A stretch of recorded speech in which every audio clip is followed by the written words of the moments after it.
Welcome back everyone to the Radiant Leaders Summit. I'm so excited to welcome Cristal today.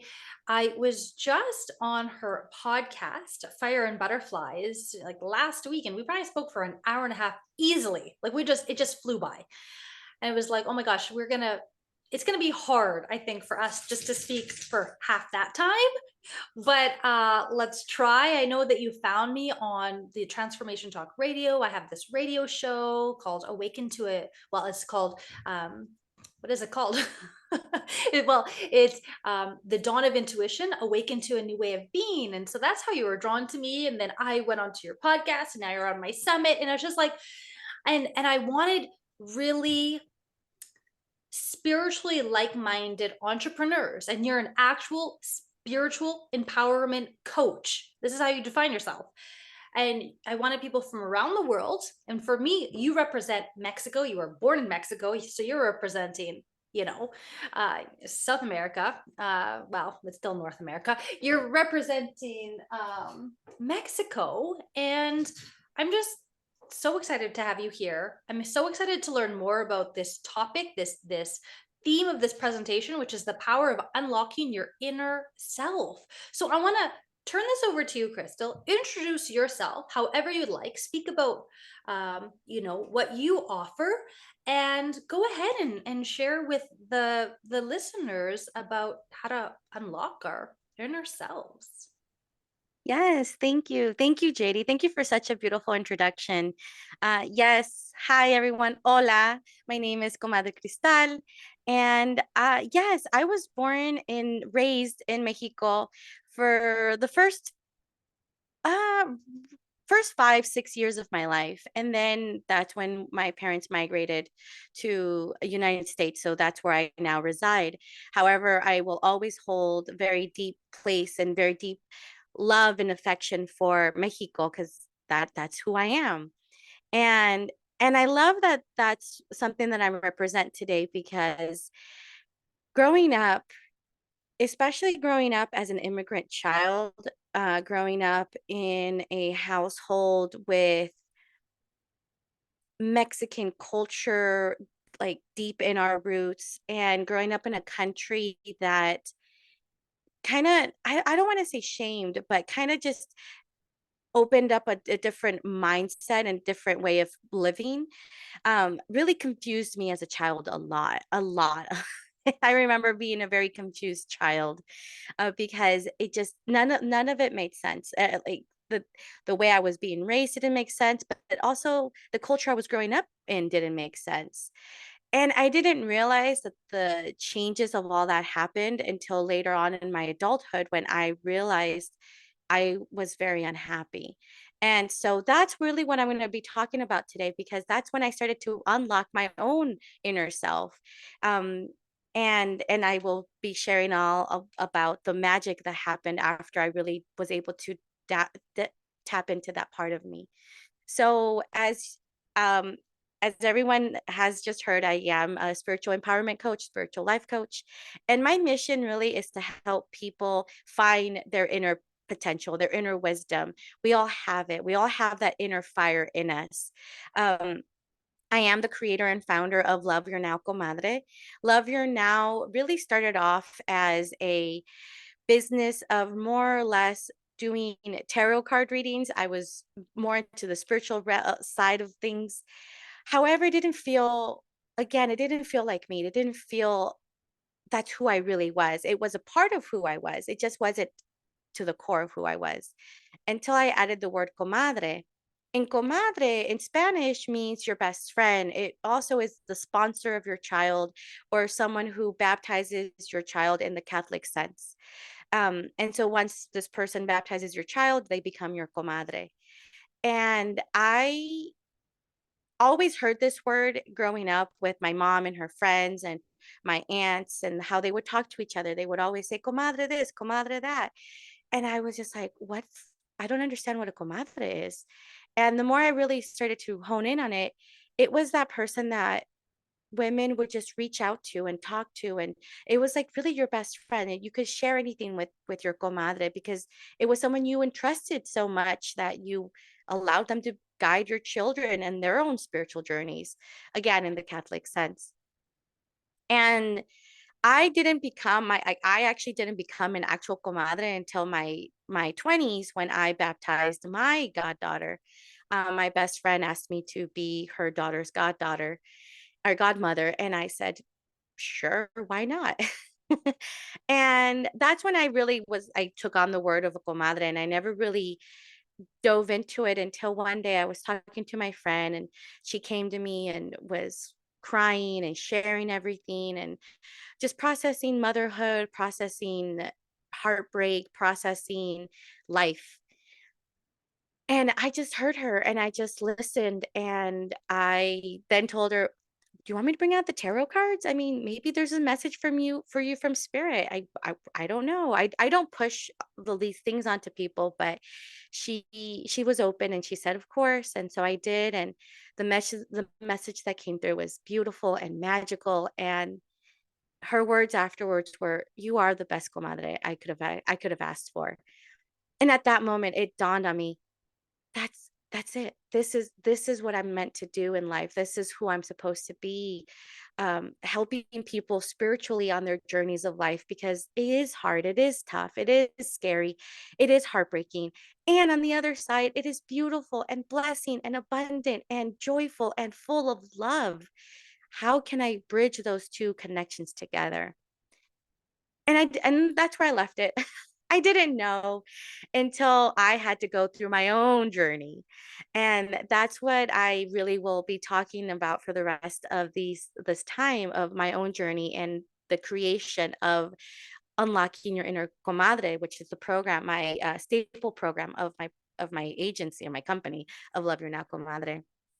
So I'm going to share just a little tiny presentation, just to get everyone to an idea.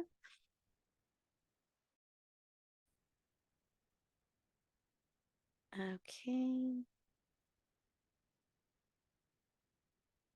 there we go. Okay, so the power of unlocking your inner self, and it's all about empowering your healing journey. So the main thing I really want to talk about is the creation of unlocking your inner commander program, and the best way to talk about it is my rock bottom. And I had to share this picture because this was the one I this was one of the worst times in my life. And I didn't during this time, I didn't take pictures. I didn't like taking pictures. I didn't love myself. I didn't even like myself. Um, but this picture, I took it with my kids because it was a family gathering and we were at the beach. And I took a picture. And every time I see this picture, I always see the sadness I carried. I always see the woman I was at that point in my life. I was married with two kids. Um, these two beautiful souls were actually my foster children, and they came into my life. I became a mom overnight. I was married to this wonderful man. Unfortunately, he had his own issues and I had my own, and we decided to kind of have a family with our issues because we thought at that time it was best. No judgment on his part or on mine, but looking back, I can definitely see a lot of the barriers and challenges I had to overcome. But this picture is very significant because after this little trip to the beach with my two kids and my, at that time, husband, I got home and I cried. I cried and I got down on my knees and I begged God, I need help. I can't do this anymore. I'm not happy in this marriage. Um, because during the whole time at the beach, the kids were on the in the beach and I was playing with them, and my husband was just distant and doing his own thing. And I was just heartbroken because I wanted to control everything. I wanted to appear as this perfect family. I wanted to appear as this family who has everything and is doing these trips, and it wasn't that way. And I didn't know how to get out of it, especially because I started to realize in that moment I was repeating the cycle of trauma that I had promised myself as a child to never re- repeat. Um, I was in an unhealthy relationship. I was unhappy. I was myself unhealthy and unhappy. And I that night I cried. I cried so deeply and I begged my higher power, spirit, source, universe, whatever you feel comfortable calling this infinite source of love, begging for help, begging to guide me because I didn't know what to do. I didn't know if my marriage was going to help, was going to like go through, or if it was going to fail, or I didn't know anything. I just begged God to help me figure it out. And the answers to those prayers came. A month after this picture was taken, um, my spouse and I separated for the first time. Like he left the house and I was a hot mess. Again, praying to God, no, no, no, I don't, this is not what I want. I want the help, not this. And another month later, the divorce came, the final decision of no, that's it. We can't do this anymore. And it was all divine intervention. I every time I asked God, what do I do? Something would come up. I'm like, okay, that's my answer. And I kept moving forward and I kept moving forward. However, again, I looked back and I was like, this isn't what I wanted. I didn't want us to be a single parent. I didn't want to get a divorce. I didn't want any of this. So why am I here? What's going on? And I was deep in this feeling of denial, feeling of grief, feeling of, again, upset with higher power of saying, okay, I begged for help, but this was not the help I wanted. And in that night, I got really that week actually I got really sick with a respiratory virus. My kids and I got really sick. And again, I got down on my knees and I cried and I begged and I was like, God, please help me. I'm sick. I feel like I'm dying. Is this, I don't know, like why? Like, why are we doing this? And after a good cry, I had like this moment of realization of, but this was what you asked for. You asked for guidance if this marriage was worth it or not. Clearly it's not. So keep going. And and I don't know what happened. I just had this realization of, okay, you're right. I got to keep going. I am not the victim of my life here. I asked for help. This was the help I got and now I got to move forward. And that's when I realized maybe if I put all of the tools that I've been learning throughout this whole journey, because I was already on a healing journey prior to this divorce. I was in and out of therapy for the last 17 years of my life. I had been on and off medication for antidepressants for anxiety, on and off for the 17 years of my life.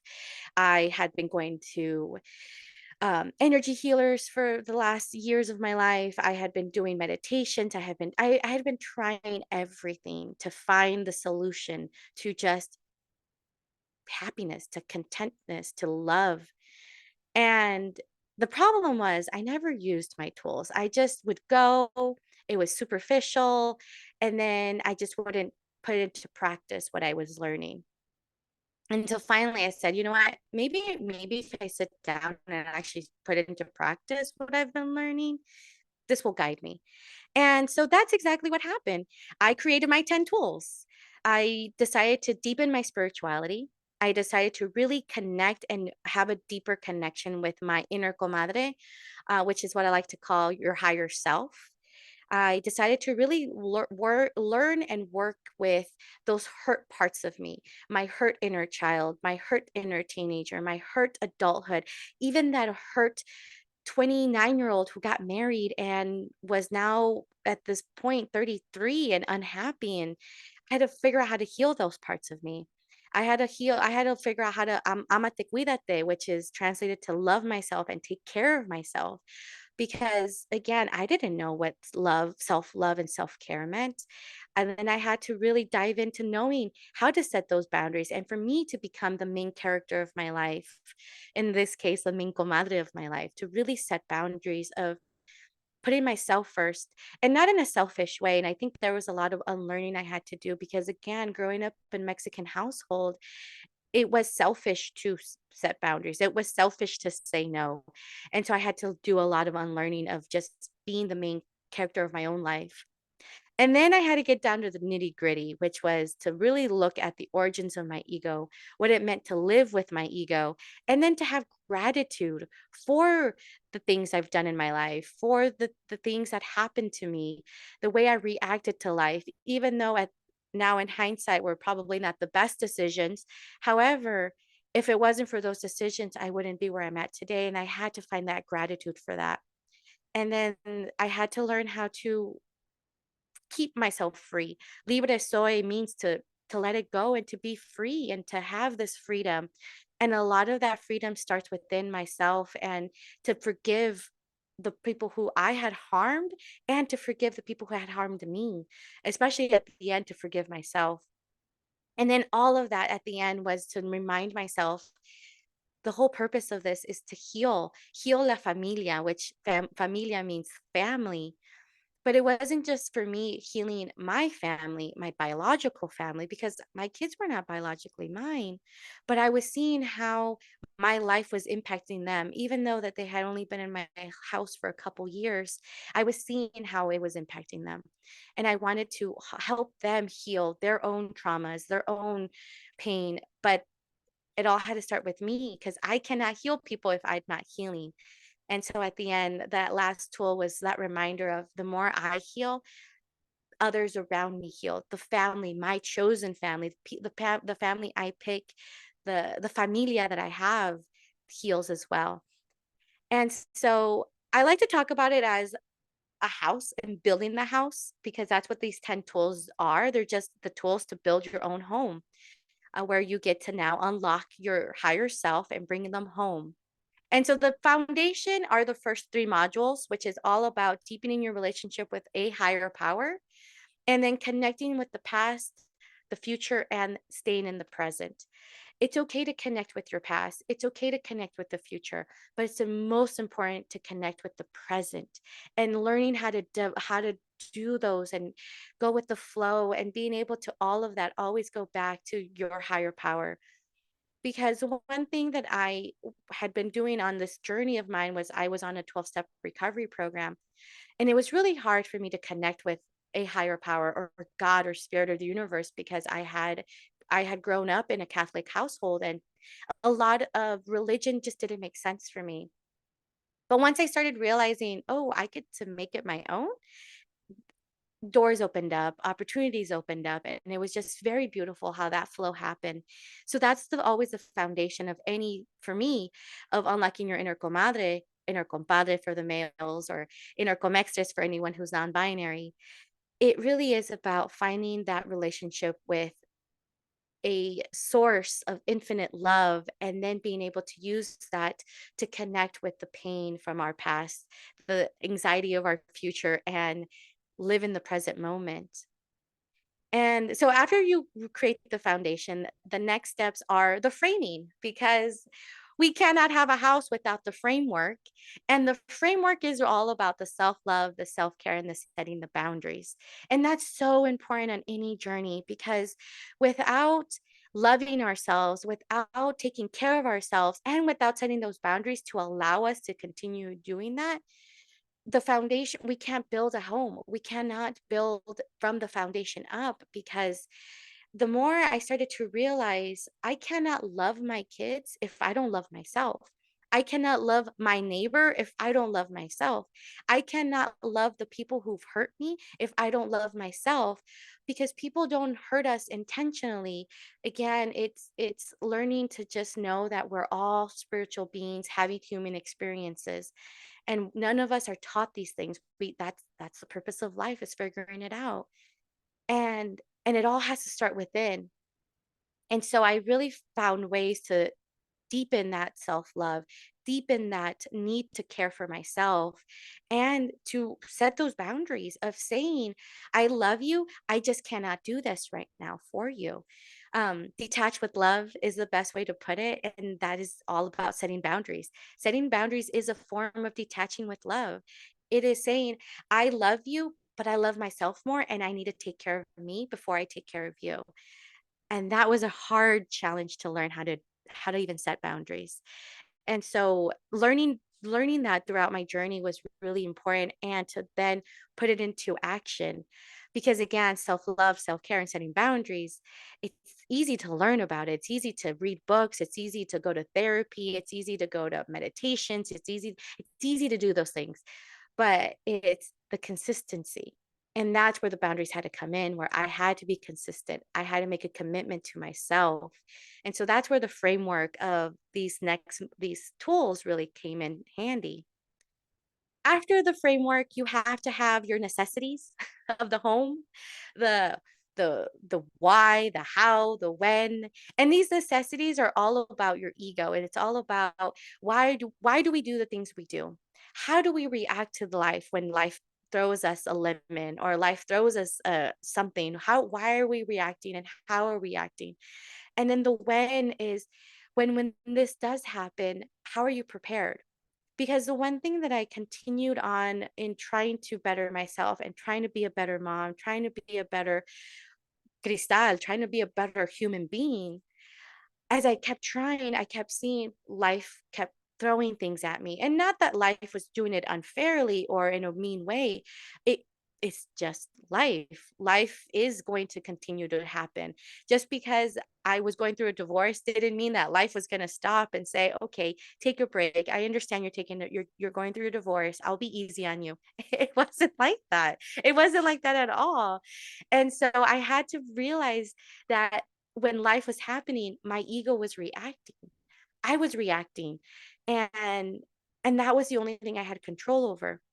Because one of my character defaults, character defects, whatever you want to call it, was I wanted to control. I wanted to control life because that's how I felt safe. That's how I felt in things would be in order if I controlled everything. If I controlled my ex-husband, if I controlled my kids, if I controlled the weather, everything would be perfect. And here's the thing, I couldn't. I couldn't control people. I couldn't control my ex-husband. I couldn't control my kids. I sure as heck can't control the weather.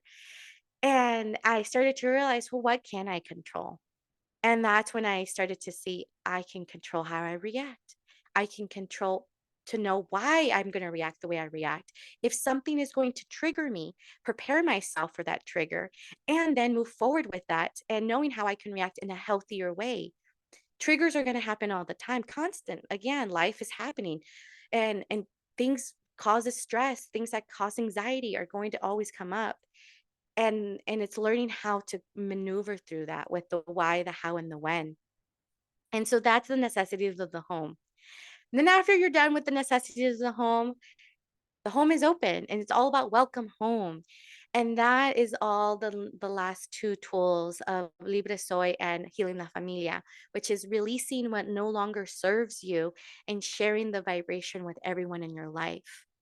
I have opened up my home. I have opened up my heart. I have opened up my soul to God and said, okay, this is it. I am doing the best I can with the tools you're giving me, and I'm ready for this journey of surrender and knowing I have to let go of things. And letting go is something that has really been a challenge. It's always going to be a challenge. It's not overnight, but it's a beautiful reminder of this program that it's ongoing. This Unlocking Your Inner Comadre program is not a program of a one and done. This is tools to help you on your days. During the days you have a bad day, look back. Who's hurt? What's going on? What triggered you? And on the days you're having a good day, great. Sit back, enjoy it, and enjoy it deeply because this is how you're going to recharge for those days when you need it again. And so, welcome home is really this beautiful message of reminding myself why I'm doing this, why I keep going, why I don't give up. In my household, we have the saying, we don't give up in this house because we don't. We can give up, and it's okay to give up at times, but we can try and we can try and we can try. And if the fear of failure is what stops us, it's remembering that failure is when we stop trying. And so that's something that I always remind myself, especially on the days where it does get hard, when life keeps throwing those moments of question and confusion and doubt. So, with all of this, I want to do end with this beautiful quote that I learned during my 12-step recovery program. And it works when you work it. So, work it because you're worth it. Life is going to happen for you, not to you. And it works. It works. The tools you learn through life, what works for you does work, but it only works if you work it. And you're worth it. So it's always so important to remember that anything that life hands you, it's worth it. And just take it and keep going and keep putting every ounce of love into it, because that's how we can really tap into that potential of us, that inner wisdom, that connection with higher power. And as a beautiful gift for all of the participants, I do have my Unlocking Your Inner Self journals. I have them for anyone who identifies as a female, as a male, or non-binary. This is just journals with prompts filled with, just to get your brain going, just to get your thoughts moving. And it, again, there's no right or wrong way of doing any of this. Take what you like and leave the rest. But it really is important to find ways to start tapping into our higher selves, because our higher selves is a part of God. God is in us and we are in God. And finding that connection is really beautiful and magnificent. And so, yes, this is how you can find me, my email, my website. I'm always available. I do have a YouTube channel, and I do have a um, podcast, and I do have abilities of just connecting with people. So, yeah, I just wanted to share that beautiful presentation. Amazing. I'm going to join you so we can have a little visit and talk about this. Some of my takeaways, and throughout the summit today, like every speaker, this is why I love grabbing my favorite coaches from around the world, from all corners of the world, because we have the same message. And like you just summed it up, it's the importance of self-care. I'm super big in that. That was my talk, the importance of like, hey, reconnect to your values, and you're taking care of yourself. And is that in alignment? Self-love. We were just talking about that with Bay and Yes, nonviolent communication. I know you were listening to that nonviolent communication, and learning how to speak our needs is a huge part of self-love. And then setting boundaries.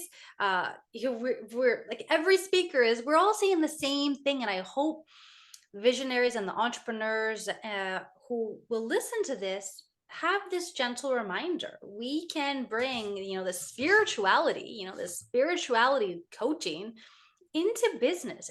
I used to be like so ashamed. Like, okay, I would do my spirituality on the nights and weekends, and then I was a businesswoman during the day. And it took me years to be able to merge those two. Like, those are my two favorite topics, and I can be both. I'm not one or the other. So to bring my mhm, spirituality in business, and my inner truth, and to be able to speak about this, I think it's so important. I love how another takeaway is just, we can't control, especially mother, you're trying to control the nature. Yeah, try to control her. She is very humbling. She will definitely humble you. And in order to feel safe. And it's like, well, what can we control? We can control our reactions to how, when people trigger us, people will, in business, in life, people will trigger us. And how can we control ourselves? And then I really love how you said, the message of one of part of your foundation is forgiveness. And like, people don't intentionally hurt us. mhm. People aren't out there intentionally hurting us. There's a lot of misunderstandings. We can forgive, we can heal. A huge part of what you're sharing is the importance of healing. I want like peace on earth, but in order to have peace on earth, I need to live in peace. And now it's like from that one picture to now, you're just like emanating joy. And it's like, it's amazing. I love learning through stories, because yeah, you were at your rock bottom, and now like you're just living, it looks like your best life and your biggest truth. And it's just super refreshing to see, especially entrepreneurs, choose our lifestyle and based on our values, and create the freedom that we want. Yeah, entrepreneurship is hard. It's not easy. And it's still an opportunity to create the life that we want, more than maybe being an employer, being told what we have to do with our time. Absolutely. Um, you're talking about ego and the little self. Like, wow. Anything you want to add about like our ego and our little self for entrepreneurs and visionaries? I just feel like we should talk more about that inner self that maybe Yeah. isn't talked about very often. Yeah, no, oh my goodness, yes, especially as an entrepreneur. Okay, I mean, I have so many thoughts going at once.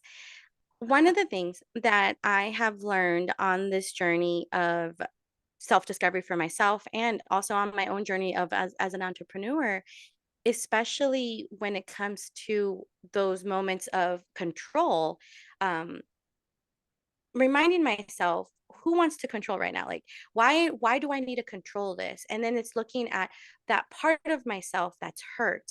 And many of the times, especially on my own journey, what I've discovered, when I am stressed out, when I'm worried, when I'm anxious, it's usually that part of me that had a mindset of especially abundance mindset, the lack of abundance, and the the not having enough and not being enough and not being worthy of these things, the imposter syndrome, and it, like all of those parts of us that get us to start questioning, why are we doing this, the parts of us that get us to question, don't do this, it's going to hurt, don't do this because it's scary, don't do this because you're going to fail, don't do this because they're going to make fun of you, don't do this because, like, whatever it is, that narrative that we're telling ourselves, it's really then asking yourself, okay, where is this narrative coming from? Where? Because there is this belief that we are all magical, amazing, beautiful human beings, all of us, every single one of us. One point in our lives, though, trauma happens, things happen. Someone makes fun of you, someone makes a joke, and again, maybe not intentionally, maybe with intention, but regardless, like it's there and it leaves a scar. And it's up to us if we want to mend that scar or ignore that scar. And if we ignore scars, they get worse. And so that's what I realized, because one thing that I struggled with, especially as an entrepreneur, was um I mean, there's so many I could choose from, but one that's really coming to mind right now was setting expectations, not expectations, but like setting this limit of how much I really could do for people, and also being aware of I can't save everyone, I can't help everyone, and not feeling bad for that, because again, there's this part of me who wants to help everyone, wants to just I really my ultimate goal is to raise the vibration of Mother Earth and just help every single person and human being on this planet. I can't do that. And it's reminding myself, yes, this is a lofty goal. Yes, this is amazing. And you can one person at a time instead of just going towards all the billions of people. But it's also looking at what part of me as a child needed that. Like, why did I feel I always needed to help people? Why did I feel like this was my responsibility? And then doing the work and figuring out, where does this come from? The why is a very powerful question. Simple question, why? Ask yourself why as many times as you have to until you get to the source. Why do I feel like I need to help people? Why? And then whatever the answer is, why do I need this? And then deeper, and then why that? And then why that? Until you get to the core root of, oh, that's why I was created with this. Growing up in a Mexican household, there was alcoholism, there was abuse, there was domestic violence, there was that was in my household. And then on top of that, the generational trauma of growing up as a woman, and that I was bred to, that was my sole purpose. I was bred to take care of people. Women are in the Mexican culture are born to just be the providers of the household, not the financial providers, but the providers for love, the providers for cariño. It's the word I'm coming up with right now, which cariño is like a love, but it's like an endearment kind of love. Like that's what women are meant to do. And so that's, I mean, that's who I was, and I just couldn't figure out why. Instead of fighting that part of me, I had to learn to embrace that part of me and also set limits of, but you can't overdo it. You cannot pour out for everyone. Yes, you can love. Yes, you can take care. Yes, you can absolutely be who you're meant to be. But in the meantime, you also got to take care of yourself and pour into you. And so that was like one of the journeys one of the challenges I had in the very beginning because I really wanted to help everyone. And I wanted to also do it in a very um always thinking of everyone. Can people afford this? Does this time work for everyone? Does this work? Does that work? And again, I was always thinking of others instead of myself. And then I just had to have like a little mind shift of I can think of others and think of myself first. Others will come if they need it. Others will come if they want it. I just got to take care of me first and not stress out for everyone. And so that really came a lot with working with my inner child. Also when it came to like working with my inner teenager and inner 20-year-old, the whichever part of us that's hurt, as an entrepreneur, it's again what's coming up. Why am I not letting go of this? Why am I having such a hard time with this? um I actually just had a conversation not too long ago with a client, um in Spanish because they were struggling, and I keep getting Spanish speaking clients, and I'm like, "Okay, spirit, I know you're pushing me out of my comfort zone." I know, because even though I was born and raised in Mexico, and I do speak Spanish fluently, hablo español perfectamente, and I know this, and I'm very confident in it. For some odd reason, there's moments of that self-doubt that comes in, and those moments of I can't speak Spanish. I'm gonna stumble upon my words. People are gonna make fun of me, and then I had to sit with this. I'm like, okay, who is talking right now? Who's nervous? Who is scared? Who is scared to show up authentically in Spanish? Because clearly, like my ego is the one who's telling me, no, you can't speak Spanish. No, you can't. I'm like, yes, I can. I can speak Spanish. Why am I telling myself I can't? And I started to just I did my practice that I do of tapping in my inner child, and I started looking for those answers, and it came out that when I was a child, when we would go back to Mexico to visit my family, my cousins would make fun of me. Again, kids are going to be kids, and I understand they weren't doing it intentionally to be mean and hurtful. It's kids can be mean and hurtful without knowing the consequences of what's going to do in the long term. And my kids would make fun of me because I spoke differently. I didn't speak Spanish the way they spoke. It was like a different dialect. I don't know what it was. And but them making fun of me was really scary and really hard for me because I also had this idea of having to be a perfect child, having to be a perfect student, having to be perfect. And so I've been learning how to just let go of that and give that hurt child love and appreciation. And when I do speak Spanish, giving myself praising and give myself grace. If I do mess up, it's okay. I mess up when I speak English.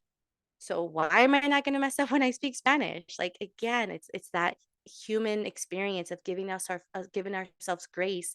And this is where forgiveness comes in of forgiving my cousins for doing what they did, and then forgiving myself for holding on to that part of needing to be perfect, and forgiving myself for being so hard on myself. Because here's the thing, what I realize, and this is what a lot of entrepreneurs also realize, at the end, we are our own worst critics. We are the ones who are still being mean to ourselves. The people came and gone. Whoever hurt us, maybe they're not in our lives anymore. And yet we're still holding on to that narrative that they left us. That's where we have to forgive ourselves of, I forgive you. I forgive you for holding on to that narrative. Let's move forward. Let's just drop it. Let's let go of this rock that you've been carrying your whole life, and let's move forward. You're going to pick up that rock. That's okay. Pick it up. Are you tired of holding that rock? Okay, let it down, then keep going. And so it's just a lot of grace. And so that's what I really have been learning, especially as an entrepreneur. And that's what I'd love to share with entrepreneurs. Because I mean, I have all kinds of clients from all different walks of life. And my goal is not to convince them to go into this extreme. It's just to teach them to follow their path, follow their journey, and not compare themselves to everyone else. And whatever works for you, great. And whatever doesn't, great. Just keep going and keep moving forward. What a beautiful message, Crystal, of especially for entrepreneurs, of giving ourselves grace. We're doing the best, we're our own worst critic. We're doing the best we can. We have the trial, we fail, we try again, and it's just like we're the warriors, just like, okay, we have a vision, we want to create change in the world. We have to jump off, and just trust our guidance that this is going to work, and then fighting our ego that's there just to protect us. That ego is constantly there with a good intention of trying to protect us, but yet like it's so limiting to our greatest potential. And wow. And can you imagine just like workplaces where we're conscious as business owners or CEOs of big companies who manage lots of employees, where they realize how unconscious they're reacting, and they can Mhm. tap into their self inner self work, or even offering workshops in the future for employees of like reacting, two people were just like grown-ups acting like children because they're acting from their inner child still. And it's like, Mhm. oh, wow, how different would the workplace be, and you know businesses, Yes. if we actually were just conscious more. That's why I'm doing this summit, just to become more conscious beings. And I think everyone needs coaching. We're all such different coaches. I'm always telling people like follow your intuition. And so yeah, people don't care if you make an error in Spanish. That's not, do you it's being a magnet to the energy that you want to attract. People want to work with you. They feel your energy. And then, I teach English and I make English errors, and I'm still learning English every day. And it's like, no one cares. No one cares. Um, Exactly. so, do you have any last final thoughts or messages to these visionaries, change makers, entrepreneurs that you would like to share with everyone? Yeah, no, absolutely. I mean, the biggest message and the biggest takeaway is just always follow your heart, and in the moment, just enjoy every single moment. The creation of Love Your Now Comadre really was a moment of loving our now. I love creating that because I lost my father at 17. Once he 18, 17, 18 is when he died from his disease of alcoholism. And losing my father at such a young age was very um a huge turning point in my life, especially because I grew up as a daddy's girl, and I grew up wanting to keep him happy, and just I loved my dad very much, even regardless of who he was when he was intoxicated. And losing him at such a young age was so heartbreaking, but also a very morbid reminder that life truly is short. Life is short, and I didn't realize how much I was stuck in my past, because after he died, unfortunately, I became depressed and I went through my own spiritual life crisis. Um, but I was stuck in the past. And then when I would be anxious, I was because I was stuck in the future. And now it's like really learning how to enjoy the moment, being more present, being more mindful. That can just simple as that is really the first step, because today is real. We don't know what's going to happen tomorrow. We can't do anything about what happened yesterday. All we can do is today. And really learning how to focus on that can really change. So if any takeaways, just love your now the most you can. Be in the present moment, because that's all we have. That is literally all we have is today. And so that's my biggest takeaway. Just find ways to connect with whatever brings you life in the moment for the day. Even if it's the worst day of your life, that's okay. Just find one thing to be grateful for and say, okay, let me hold on to this little sliver of, I like to call them butterfly moments, a little sliver of butterfly moment, and let's move forward, because this too shall pass. It's as harsh as it sounds when you're in the midst of chaos, in the midst of horrible things, it really will. It will pass. And so that's my biggest message for everyone. Amazing. And you have a really nice VIP offering. So I don't know if you want to talk about that or Yes. sure, go for it. Yes. Yeah, absolutely. Thank you. Yes. So for anyone who's the VIP offering, I absolutely I am giving the free consultation for anyone who's interested in the program and wants to know more or wants to see if we vibe together. The consultation in American dollars is usually 111, but with for any VIP, it's a free consultation. Matt will chat, we'll talk about the program, we'll see if we work together, if it's a good fit. I can answer any questions, and then right from there really create how unlocking your nickel madre program can benefit you, because for each person it's very individual. This program is not meant to be, again, it's not a shoe that fits everyone, it's a shoe that fits you, and I created for it to fit you perfectly. So that's my VIP gift for everyone. Wow, super generous. And I invite any listener to reach out to Crystal and yeah, get that consultation. So thank you again for your time, and I look forward to collaborating more, I'm sure, in the future where our paths will cross. No, thank you.